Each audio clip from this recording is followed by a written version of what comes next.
So has any one of you heard of rolling coal? It's a mostly American phenomenon of modifying your car in such a way as to maximize the emissions so they are visible as a big black cloud of smoke.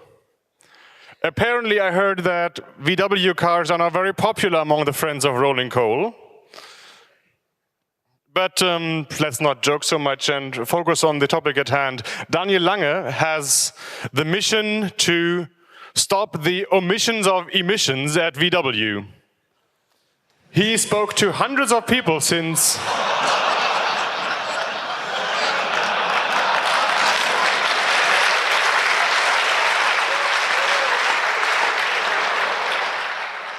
last year. He also gave a talk together with a colleague about the same topic. And since then he has spoke to hundreds of people and has gained some new insights that he will now share with us. I welcome you to Dieselgate 1 year later.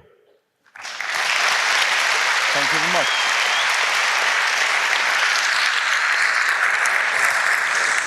Can you hear me? Okay, wonderful. Thank you very much. Very quick announcement, the talk will be about 40 minutes, so if you have to leave after 30 minutes because you're, have a dinner appointment or something like that, just please do so quietly. I, was really unable to reduce the slides down much further without, taking all the jokes away. So, my name is Daniel Lang.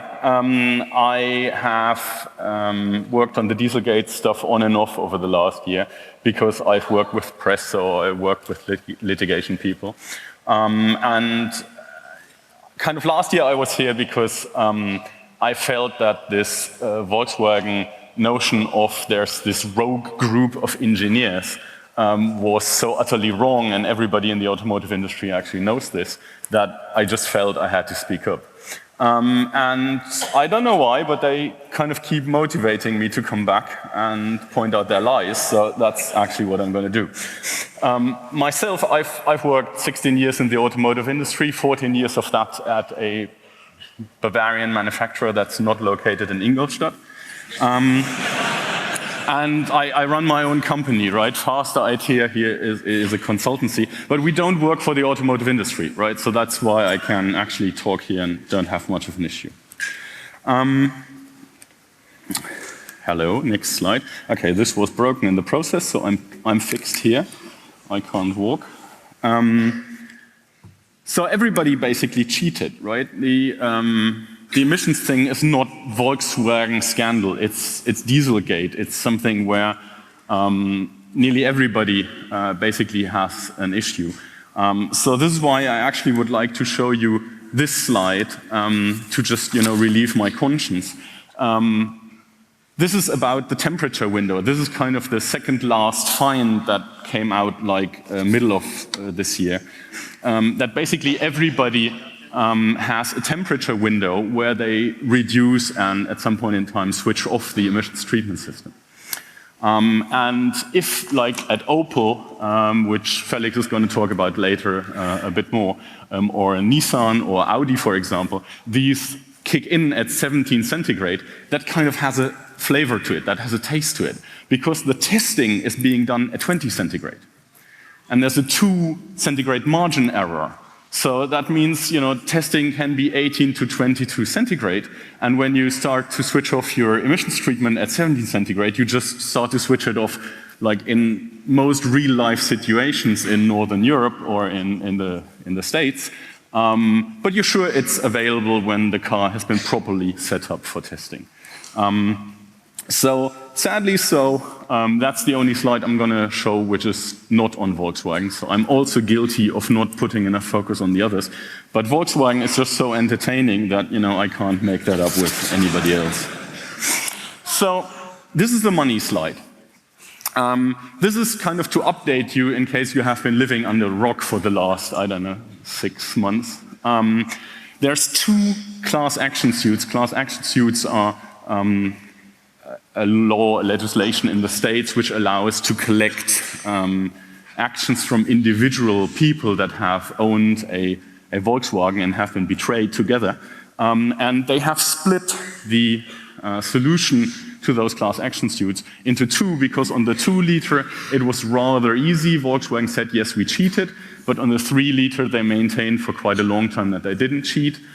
So there were extended negotiations. And what you see here is basically a breakdown of the overall cost, which is currently estimated to be in the $12 billion range for settling these. For the 2.0 liters, Volkswagen basically has to buy them back. A bit more on this later. And for the 3.0s, they have split into a generation 1, which they also buy back, and a generation 2. And those vehicles will be getting a new catalyst. They will be getting up to 3 new sensors. They will get a turbine mixer for the injection of the diesel emission fluid. They will get a new diesel emission fluid, AdBlue is the brand name, dosing valve. All of that has to be approved by the EPA. And if it is approved, Volkswagen can retrofit it. If not, they also have to buy back the vehicles. So this is why it says go to 1 there, right? Because then they will be treated the same as generation 1. Now you compare that, I don't know whether you saw the talk last year. In Europe there is this plastic tube, this flow rectifier, a kind of, I don't know, €3 part, which is put into your car and then all is well, right? Now, okay, that's, you know, honestly, 2 liter engines, 3 liter engines, they are different, 4 cylinders, 6 cylinders, but, you know, I guess everybody, you don't need to work in the automotive industry, understands that a plastic part for €3 and some better flow calculations are not the same as investing substantially in each car to really equip it with what it should have been equipped with right from the beginning. So that's kind of the settlement there.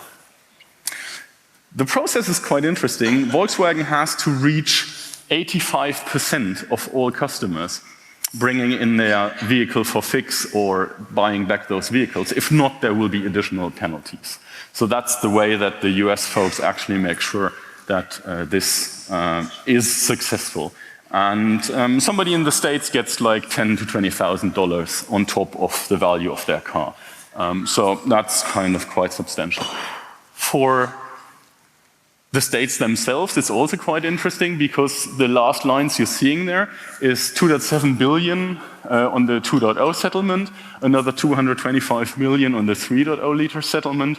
They go into an environmental trust, and this is then used to, you know, buy new bus fleets, build up forests, do infrastructure for zero-emission vehicles, and so on and so on. So there's a lot of money actually being available now to the governments of the United States, and Canada has settled for a very similar thing, to actually do good for the environment and set off the damage that Volkswagen has done to the environment.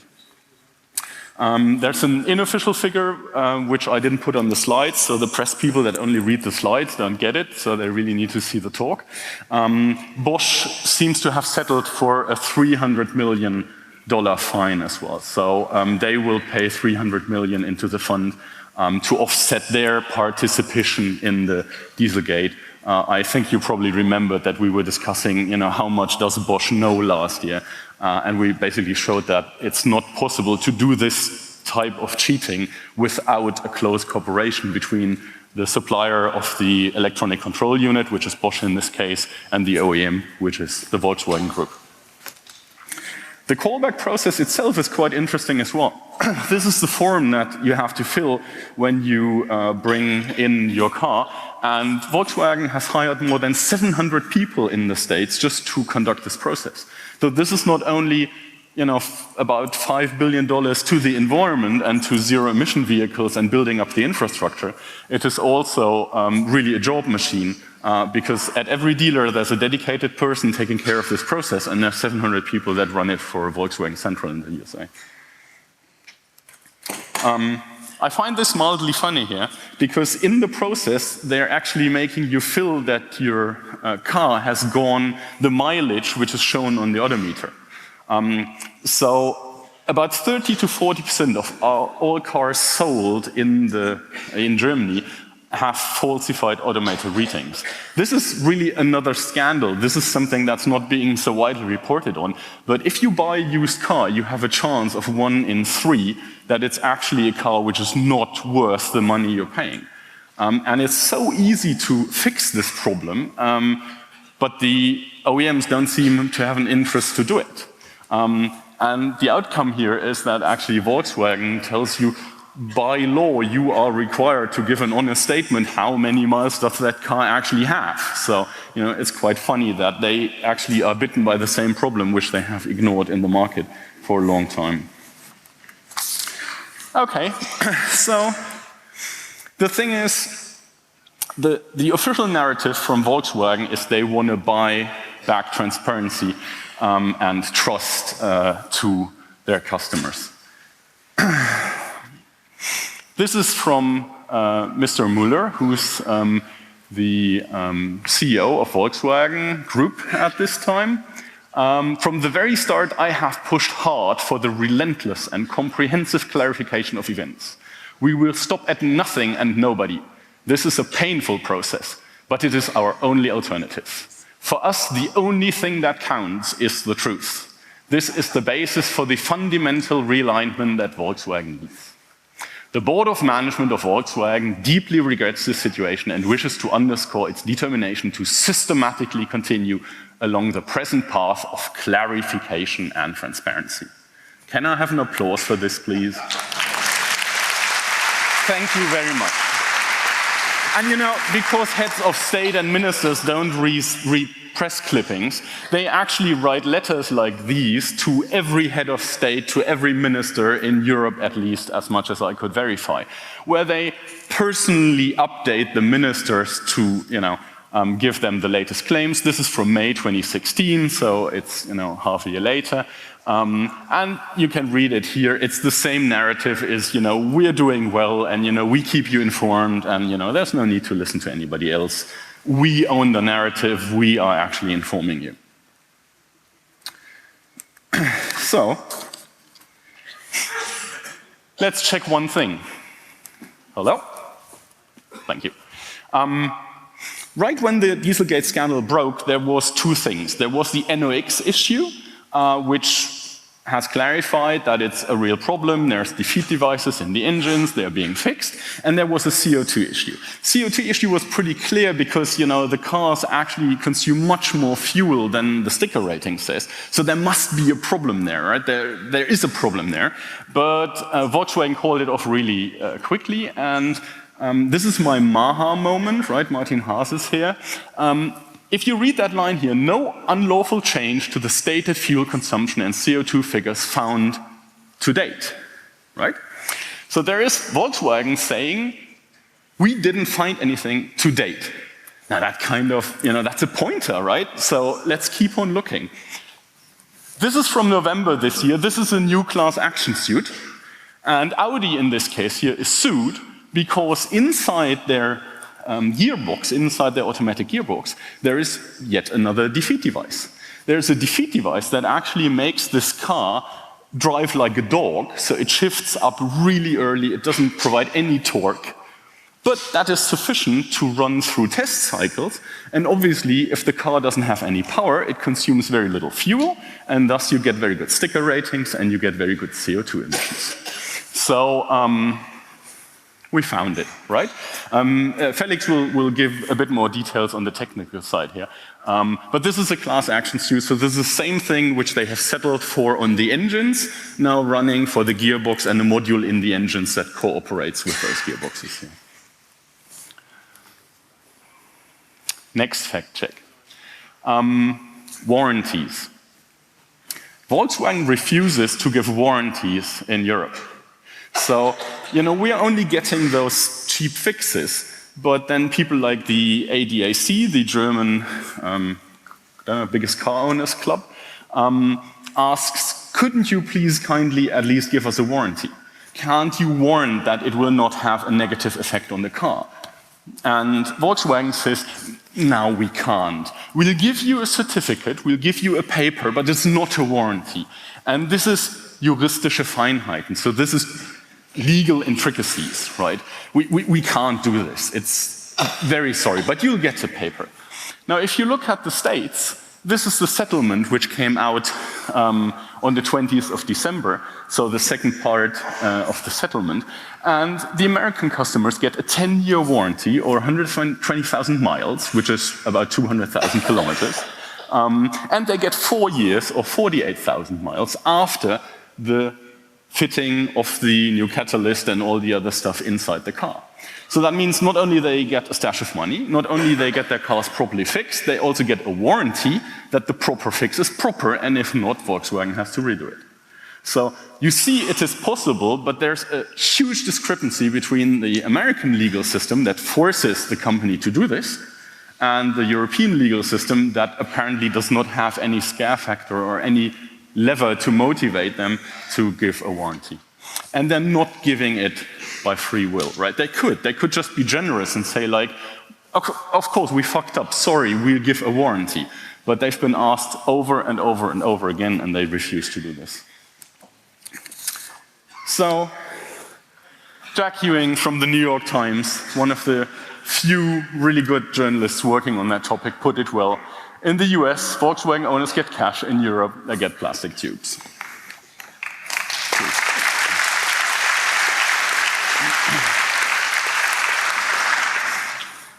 And there's another thing I want to point out to you. We ran this here in the Süddeutsche Zeitung a few days ago. Volkswagen says it wants transparency, but what it does is it actually goes and keeps as much information secret as possible.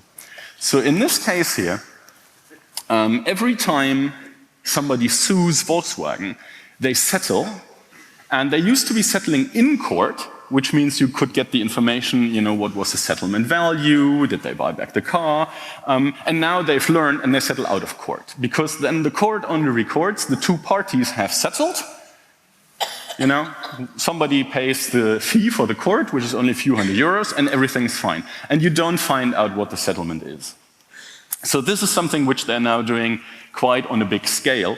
And the thing here is, we have a very odd situation. The Kraftfahrtbundesamt says you need to do the recall.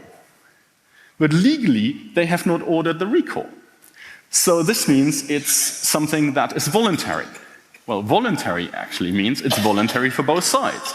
Volkswagen voluntarily fixes the car, and you voluntarily agree to have the car fixed. If you don't want to have that voluntary agreement, you can sue. And we can't do this as a class action suit. You can't do this like in the States, and it's done once and for all. It has to be going through the regional court and everywhere. But the pattern we are seeing is that Volkswagen is afraid of getting actually judges to trial this and actually get fines and have to buy back the car. So they settle quite generously out of court. The downside is when people settle, they need to subscribe to a non-disclosure agreement to keep everything silent, and they put really hefty sums on this. So there's like 5-figure euro sums that people have to pay. So they get kind of their car bought back for, you know, a few $1,000s or euros on top. And then if they were talking about it, they would be having to pay hefty fines to Volkswagen. So that's the way they keep people quiet. Another way, which is quite interesting, is a court case which is running on the Landgericht Paderborn actually asked Mr. Winterkorn to come around and testify. And he's a witness, so, you know, courts can ask witnesses to show up. But Mr. Winterkorn actually said, no, sorry, I would like to have my right to remain silent honored. Remain silent is a legal privilege against self-incrimination. So you must not say something in court, you cannot be forced to say something in court, which will be later causing a problem for yourself. But the issue here is, Volkswagen always said, you know, he's not our boss anymore, we continue to pay him, and he gets a hefty income still for sitting at home and, I don't know, watching TV or watching this talk. Hi. The thing is, if the narrative is true and he didn't know, he can go to court and he can say, I didn't know. He may be on oath, so that means he has to really be sure that he didn't know, but that's the only thing that can happen. But they're fighting this really hard. So in this case here, that's an invitation for the 20th of January. On the 20th of January, the court will have a hearing only on the fact of Mr. Winterkorn has to show up and testify. So the thing is another pattern which we're seeing here, and that pattern is Volkswagen is trying to delay everything as much as they can. So in this case, they're not saying, yeah, we'll bring him along, and yes, there will be some press, but we fucked up, so that's fair. They delay everything as much as they can. We think the legal issue behind this is they granted an extension of the deadlines for cases to be brought against them until the 31st of December next year. So we think they kind of reconsidered and are now trying to drag everything out beyond that deadline. Because legally, because there's no class action suits here in Germany, that means the right to sue has voided because of the time when people bought the cars, and there's warranties of 2 years, and that's it. So that's kind of what's probably happening, and that's probably the tactics which is behind that. Okay, one thing for the journalists. This is a list from Rogert and Ulbricht, which are lawyers that are working on Volkswagen cases, of all the German court cases where Volkswagen was forced to buy back, compensate, terminate the leases. So they are happening, and the red ones here are Oberlandesgerichte, so they are like higher level courts. But I guess you, like me, have not really seen much press reporting on this. And that's one of the issues here. The Volkswagen people are very good at communicating to the press, doing regular press clippings, have all the good marketing and advertising running. And journalists need to do tedious work. They need to go to those courts and say, like, can I please have the documentation? And they need to write a piece on that and stuff like that. So we really need to get the message over to the journalists that it would be really cool if they were reporting both sides of the picture, because then actually the people that read the magazines, that read the internet, and possibly newspapers, if people still do that, they will actually get a more fairer picture. Because this information here is out there, it's available for grabs, you have all the Aktenzeichen here, so please folks, pick it up and write some pieces on this.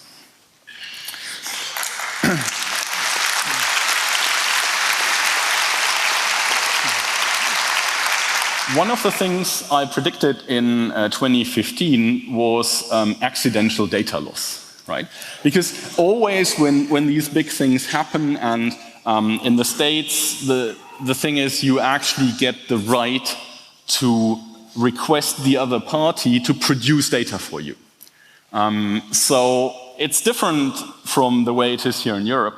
And that's kind of a very big tool. And it's quite logical that it's very hard for the incriminated side to go and produce all the material that will actually prove that it has betrayed, that it has committed fraud, and so on. So it was a quite sure bet, and here is the result. We have two incidents here. The one on the top is a gentleman called Daniel Donovan. He worked as an information manager in the general counsel, so in the legal team of Volkswagen Group of America. And he said, I questioned whether you are actually preserving evidence well. And this is why I was fired. And then they settled. So there is an agreement or a communication here again from Jack Ewing reported, which is word by word the same between his legal team and the Volkswagen legal team, and they agreed on very amicable terms. And it was settled out of court, so we don't know how much he was paid. And then there's another lawsuit. I didn't give the name here because it's not publicly known. You can find it out if you know how to use Google, but it's not very publicly known. That was a German law advisor at Volkswagen, and he requested his colleagues to delete documents. So he basically wrote an email to his colleagues and said, like, we're getting under pressure, please delete all incriminating stuff. That's not a very cool thing to do if you're a company lawyer. And then we have the FTC. The Federal Trade Commission, and they brought a lawsuit against Volkswagen because, read the first line here, they lost or accidentally erased 23 mobile phones. I don't know, these things just, whoop, another one gone. I don't know. The other issue they had is Volkswagen brought a witness, and they said this witness was either unprepared or unable to provide information because 250 times he said, "I don't know," to all the questions. And the funny thing is, and here we have another Maha moment of over-communication, in the reply, Volkswagen said, "Oh, he was very well prepared. We spent 20 days with him just preparing for that deposition." So it... Thanks.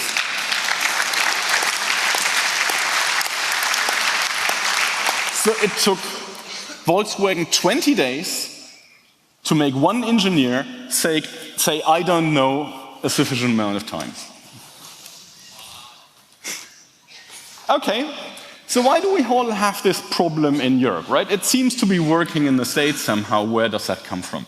And the root cause here is actually copy and paste regulation, or regulation by Stack Overflow, or however you want to call it. The thing on the upper side is the American regulation. They define two things. And I'm sorry, you won't be able to read it all, but the slides are being made public, and then you can dig into this. But the basic idea here is the Americans define auxiliary emission control devices. So things that actually modify some physical values which have an effect on emissions. And then there's a defeat device. A defeat device is an AECD which reduces the effectiveness of emission control, so it doesn't improve it, for example. And in many cases, it is not disclosed. So you may have AECDs. You may even have AECDs that reduce the effectiveness of an emission control system, and those are then called defects. And there's an amount of defects which you're allowed to have, and the amount of defects decreases from year to year. So that is a way to steer the automotive industry into compliance. A very clever system.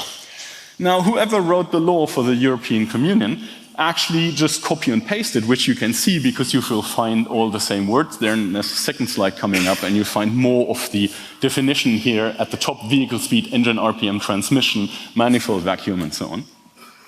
And so they just copy and pasted and thought like, we don't need AECDs. You know, they just say, defeat device is an AECD, so ditch the AECD. It's like, you know, people that copy and paste, or, you know, Debian working on the random number generator.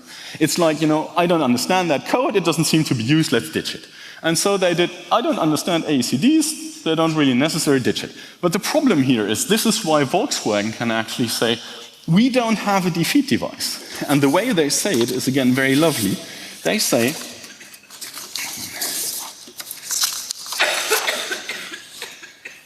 we have no unlawful defeat device under European law, right? So we have a defeat device, but it's not unlawful and not under European law. And they clarify this and say, the efficiency of emissions cleanup systems will not be reduced in those vehicles, which, however, would be a prerequisite for the existence of an unlawful defeat device in the legal sense. So that's a quote. So what that actually means is, they found the loophole, and the loophole is there because people have been doing bad copy and paste regulation. Okay, now the other problem the European Union has is that it's herding cats, and the only tool it has is this one very long stick, which is the EU treaty infringement process. Vertragsverletzungsverfahren in German. So the thing here is, they actually would want to have proper emissions regulation, but they can't because it needs to be put into local laws.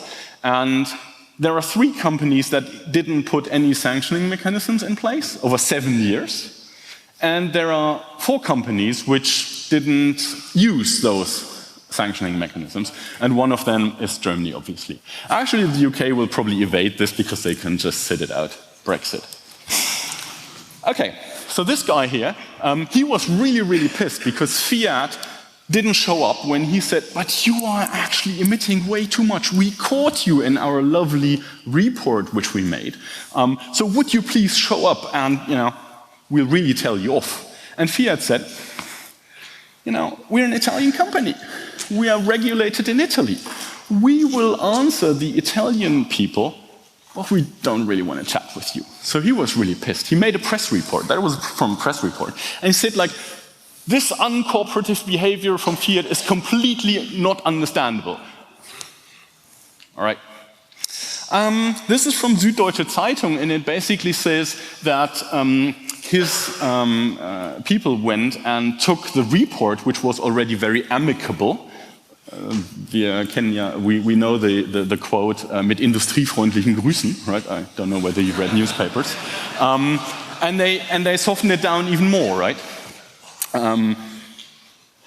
I was at the EMIS commission of the European Union, which is the investigative committee on Dieselgate, and I just called that report a joke, and I'll repeat it here, it's a joke. And I wouldn't want to have my name on that. So any scientist that does, sorry, that's more kind of shameful, perhaps take it out of your CVs or so and try to hide it. So the funny thing is here said also in this press statement, it cannot be that a European law is formulated in a way that manufacturers of underdeveloped engines can hide behind engine protection reasons. Only German. Right. So I'm sorry this is German, but the car he meant obviously was the Fiat 500X, which was measured in his report. But if you look at this engine here, which is from his own report, it's the Audi A3, the 3-liter, the one which has just been settled in the States. And it is allowed to emit 180 milligrams, so in the cold and in the warm it does this. But as soon as you go 10 centigrade, remember there was this temperature window, right? It does 663, and when you do it on the road and you actually move the steering wheel and it detects that, it does 868. So underdeveloped engines are made in Germany and actually produced in Hungary, because that's where the engine comes from.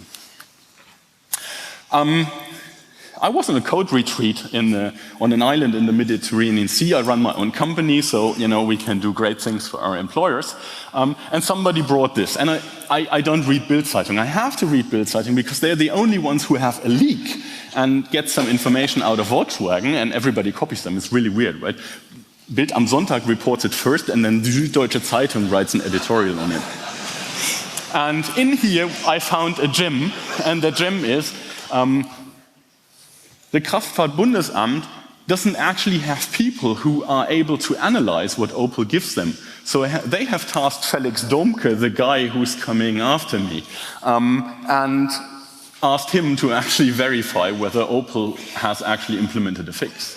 So, I'm very happy they support the hacker community, but I don't think that is a very sustainable business model for authorities, right?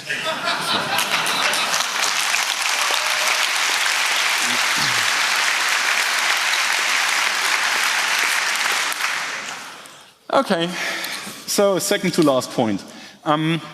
Braunschweig. The Braunschweig General Attorney's Office are the ones that actually should be analyzing the case of all the Volkswagen senior management. They have now 28 people which they are investigating against, and that includes Mr. Hans-Dieter Pötsch, who's the former CEO, Martin Winterkorn, and the current head of Volkswagen, the Volkswagen brand, which is Herbert Diess, who came in from BMW. So that's great, they're actually doing something. The question is just what are they doing, because we never get any feedback.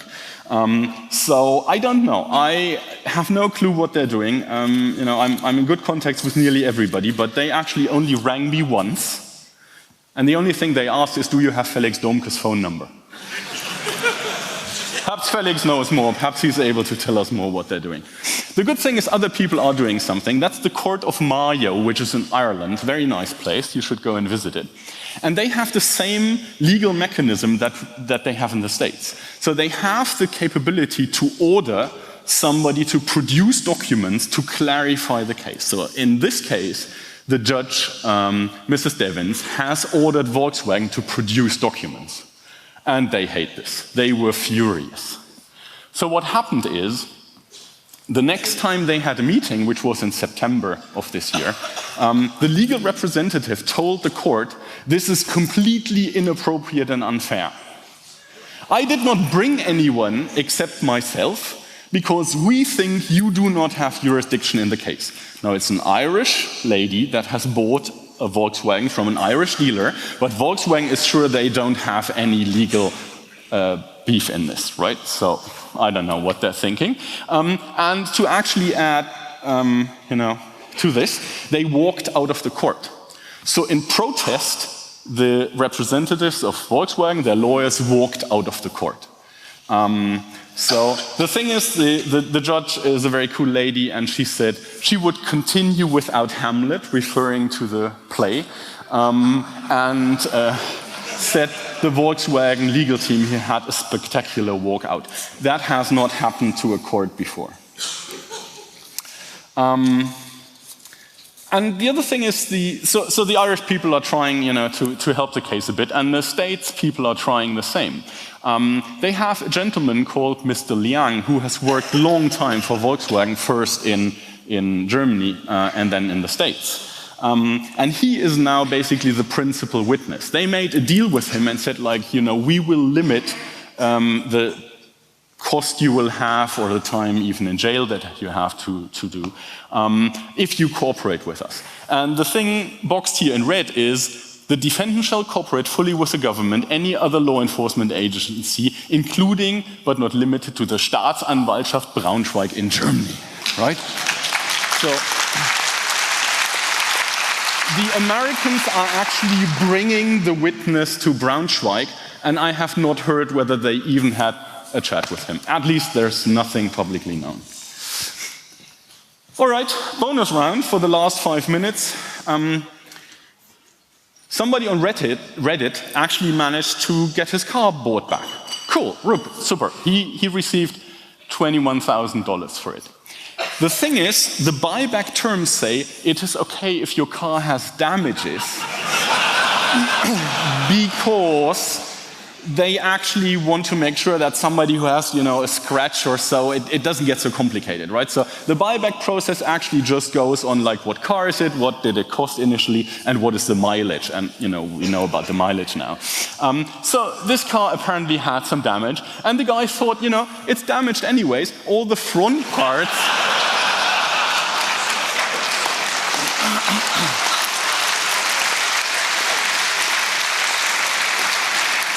all the front parts would be pretty good use for my friend who has a Volkswagen and wants to keep it. So, I just removed them. Now, the interesting thing is we have a company here that has infringed, which has betrayed millions of its customers. More than 500,000 in the States. And, oops, there's a slide missing. That's not good. Sorry. I hope this wasn't deleted by our friends who set up the video, which was a difficult thing at the beginning. Oh no, it's deleted. That's not very nice. Oh, it's moved there. Okay, let's use this one. It actually shouldn't be there. It's the second to last slide. Yay. So this is from a meeting of this settlement class. I'm reading it.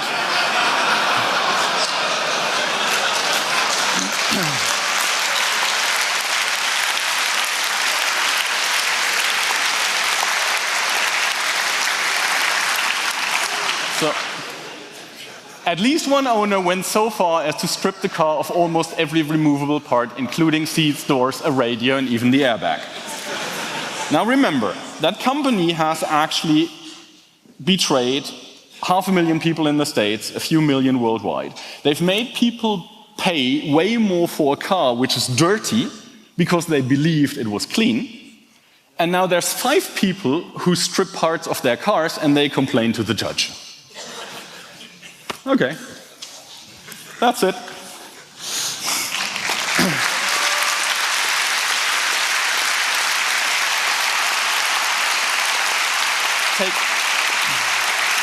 Takeaway points. I just want the takeaway points here. Everybody's cheating. I only did one slide, but please don't forget this, right? There will be much more coming out from others. Volkswagen promises, but their actions are completely different. So please look beyond the spin doctoring. Don't buy the Volkswagen narrative.